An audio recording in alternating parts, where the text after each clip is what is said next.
Mr. Beers, can we ask you a question, please? Mr. Beers? Sympathique jeune homme. Okay, thank you.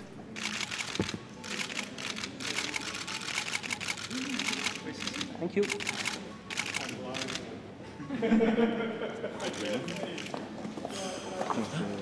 Donc c'est bon, hein? Qui c'est ce jeune con? Pendant les vacances, mais le chiffre qui se trouve en Syrie, dans tout le...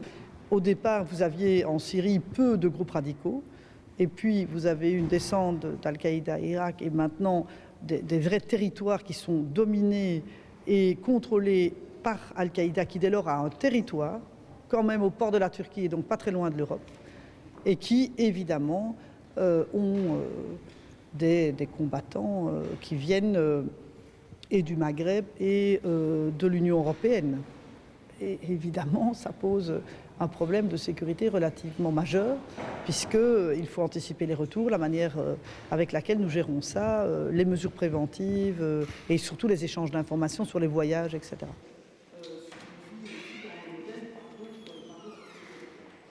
Donc, entre les ministres européens de l'Intérieur et justement les États-Unis qui sont très concernés, nous voulons absolument avoir une réflexion et des prises de décision en ce qui concerne les propos radicaux et illégaux à portée violente que l'on trouve sur Internet, qui parfois tombent carrément dans de la propagande terroriste ou alors djihadiste à portée violente. On sait bien que les providers sont aux États-Unis.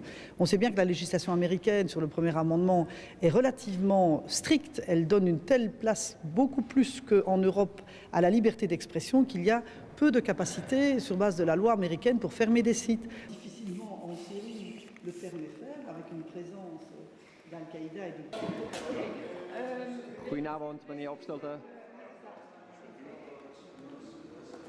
What can the UK do to fight against foreign fighters? We had a very good discussion about